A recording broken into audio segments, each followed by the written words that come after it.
What's up guys, it's Mindset Performance Coach Adam Carmichael here. In today's video, you're going to learn about the biggest obstacle you face when climbing up stakes as a poker player.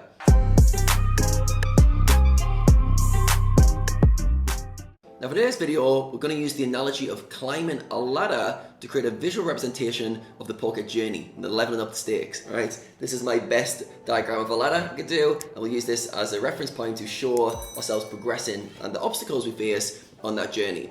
Now, to climb up stakes as a poker player requires a lot, right? There's a lot of things that need to come together. Your technical ability needs to be improving at a good rate. You need to be beating the game below and have the skill level to challenge the level above. You need to have the right bankroll as well as the right bankroll management so you don't go broke and you can take the variance. You need the right mindset so you can actually take the swings, the new level, and all the self-doubt and insecurities that come with challenging at a higher stake. You need good performance habits so that you're learning, improving. Right, there's a lot of things that come into moving up stakes. However, there's one big obstacle that holds you back the most. All right, and that obstacle is what we're going to explore in today's video. All right, so my own journey up the poker ladder started all the way back in 2011, and I moved to Thailand with some friends to start my journey in the heads up sit and go format. And I started at the $15 level, all right? So it's like bottom of the ladder, close enough. I think $7 might have been the lowest, maybe $3, I can't remember now. But I started at the $15 and I progressed up the stakes, all right? So myself, I got to the $100 buy-in in the first year. And I didn't have that many setbacks. I had a few financial setbacks, I had a few self-doubt setbacks, but I was able to progress somewhat quickly to that point, all right? So we use me as a reference point. So moving up stakes, climbing up the ladder, all right?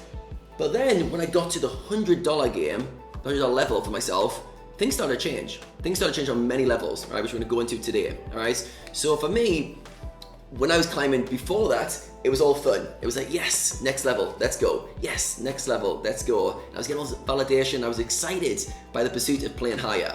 Then I got the $100 level, and my viewpoint started to change a little bit. Like for the first time, I was making good money. By good money, I mean I was making enough to live comfortably. I was living in Thailand at the time, and then Bali after that. And I remember like my life circumstances were very, very good. I was like, yes, I don't need money for my living expenses. I'm in a good place financially. I had money in the bank, and things were looking good. And for the first time, rather than looking above, I started to get really comfortable, all right? And I created this ceiling, which we're gonna go into today, all right? So I created this $100. Oh, this should be a straight line, which is here. All right, so this is a ceiling. All right, now what's interesting at this point is when I started to think about going to the next level, so for me the next ladder up was the $200 game, I started to feel fear. I started to feel self-doubt. I started to ask myself, is it worth it? Is it reckless? Do you really want to risk it? You've come this far. You finally got yourself in a comfortable position. Do you really want to put it on the line and risk it? And I started to feel insecurity around even thinking about playing the games above. On the flip side, I also started to worry about dropping down. All right, so my mind started to go, well, if you lose money, you're gonna have to play 50s again, and that wasn't good. And if you lose there, or 60s wasn't me, and then you have to play 30s. It's gonna be a downward spiral if you start losing. Do you want to risk it? All right.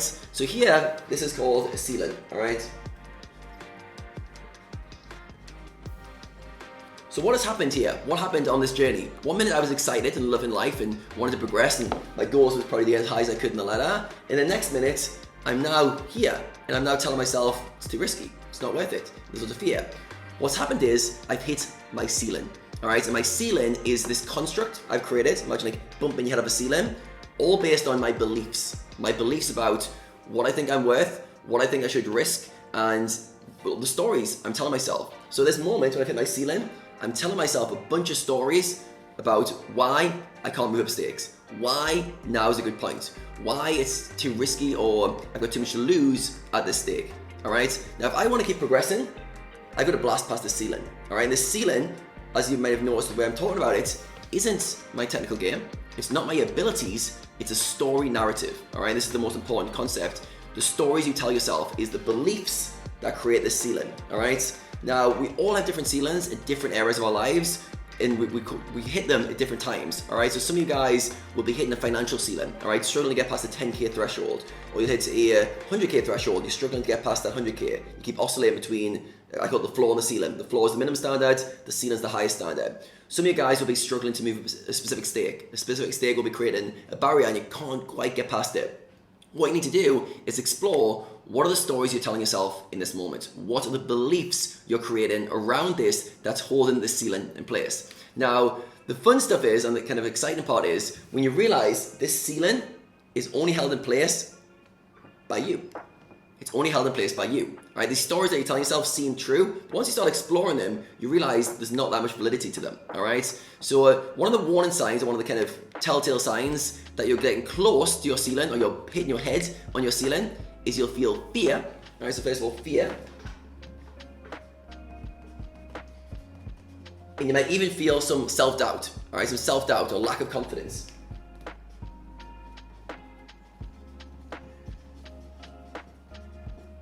Some people also start to lose confidence and get more risk averse. All right, so myself, I started to look below rather than look above at this moment. I started to think about, oh shit, like, what am I trying to, do I want to risk all I've made so far to get to the next level? Is it worth it? Now, you do need to rationally ask yourself in these moments, do I want to keep moving up stakes? Is it a good investment of my time and energy? But for most people, it's coming from a place of fear because you've hit your ceiling.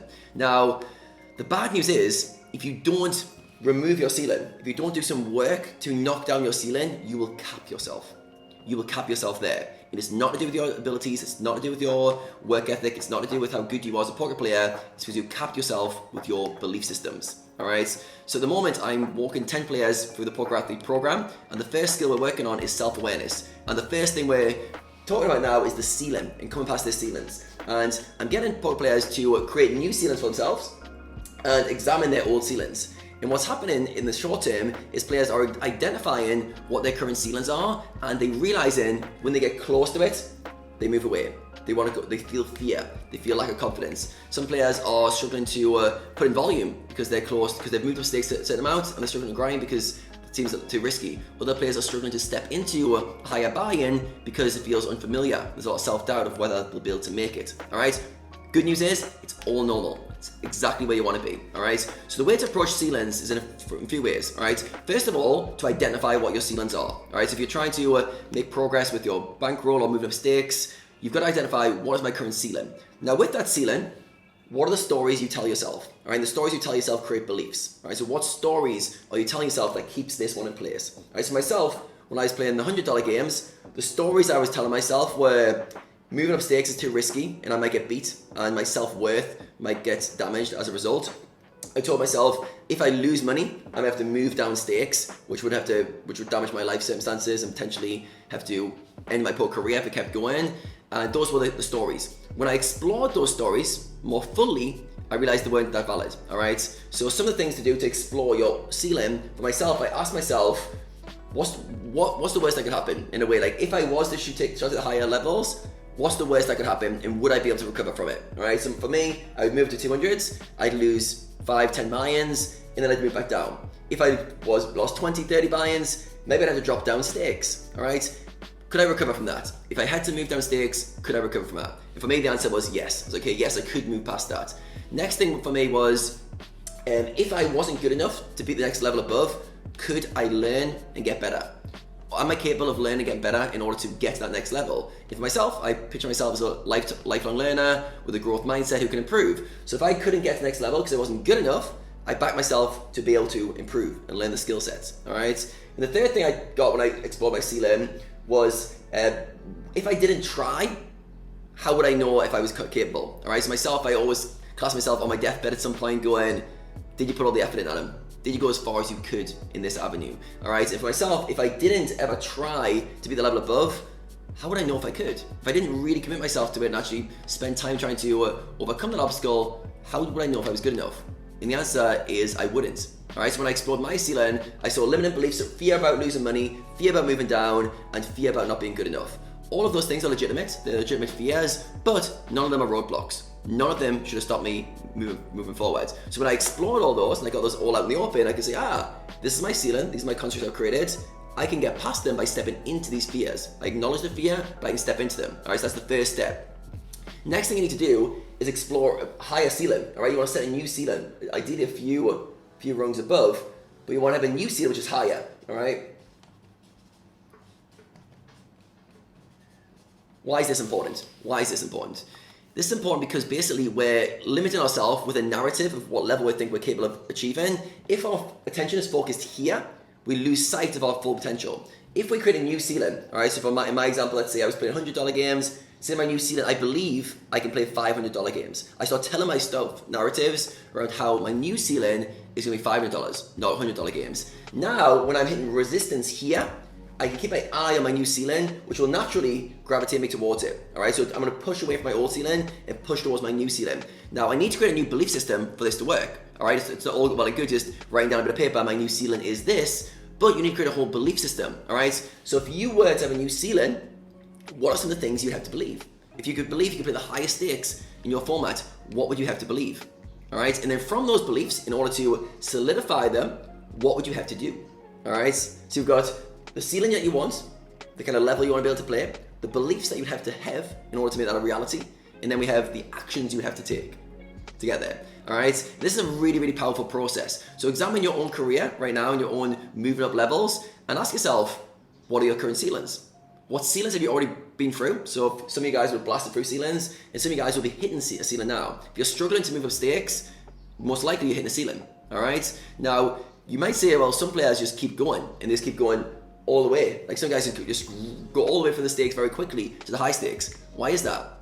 Because they set a high ceiling. They set a high ceiling to begin with. Now, the thing about this is it's not a conscious process for most people. You can make it a conscious process, which hopefully I'm going to get you guys will do after this. But for most people, they set a ceiling really low subconsciously. And then when they get close to it, they feel fear, insecurity, and they move away from it. All right? If I hadn't have explored this myself, I'd have been very comfortable playing the $100 games, and I just sat around there. Feels nice. Being around your ceiling feels comfortable. Below your ceiling feels comfortable. Towards your ceiling feels fearful. And above your ceiling, it's like, whoa, unknown, scary time. All right? But by examining this, if you're not able to get past your ceilings, you're always going to be stuck. You're always going to hit into them. All right? So every time you hit a roadblock, moving up stakes or moving up levels in your life in general, could be financial levels, could be just levels in terms of your progression, ask yourself, what is your ceiling? All right? It's funny, I was hit a ceiling for myself in the gym literally this week. All right, so I'm doing my deadlift and I've been progressing my deadlift week after week. And over the last 6 months, I've had very little resistance in terms of my mindset around lifting heavier. Now, this week, I got to my heaviest lift I've lifted in about a year and a half, and my mind instantly started going, that's heavy, Adam. Be careful with that. Are you sure you can lift this? And for the first time, hit my ceiling. Now, I'm feeling a little bit of fear around lifting the weight. For the first 6 months up to that, I was below the ceiling, so I had no fear. But as soon as I got my ceiling, my mind starts going, are you sure, Adam? Risky, all right? So warning sign, self-doubt and fear. Now, because I've done a lot of work in this area, I know that's a good sign. This is an awesome sign. So now I reinforce, awesome, I'm ready to go past my ceiling. This is me acknowledging that I'm at my ceiling, and I'm ready to go past. So when you feel those fears and self-doubt, you ask yourself questions, which I talked about before.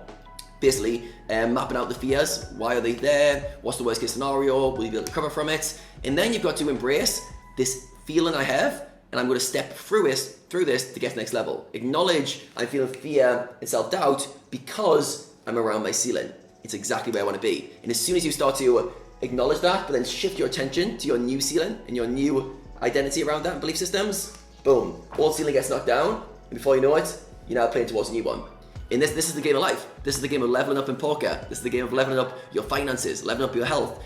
You can play this approach with all the games you play in life because it's all the same. You progress, you learn skill sets, and you hit a ceiling based on your belief systems. You've got to now work to remove that ceiling and then move on to the next one. And your goal is just to go past as many ceilings as possible. As you get good at this game, you start to set the ceiling higher and higher, all right? You can jump a few levels sometimes, all right? Some guys will naturally set their ceiling very high. Some guys will naturally set their ceiling very low. And one of the things when you get towards certain levels, like the first thing I hit was because of comfort. All right, I started to get comfort in my level, the level I was playing, and my lifestyle. And as a result, I felt fear of losing. I felt fear of going back rather than excitement of going up. All right, awesome. That's just a great reference point to acknowledge I've hit my ceiling. All right, so going away from this video, I challenge you guys to explore your ceilings. And when you do experience a ceiling, try to create a new ceiling and explore the fears and the insecurities around your current ceiling, and then create a new one that you can blast through. So for me and the guys I work with, this is called the skill of self-awareness. All right, so the poker athletes, I'm training guys certain skill sets. The first skill you train is self-awareness, which is all about examining the stories you tell yourself, your belief system, and then creating a new belief system, new identity, which has a higher ceiling. And by doing this, you can level yourself up over and over again. And anytime you hit a roadblock, examine the ceiling you've created for yourself with your stories and your belief systems, and then create a new one. Alright guys, hope you enjoyed this video. If you did, make sure you hit the like button before you go. There's going to be plenty more videos coming from me very soon.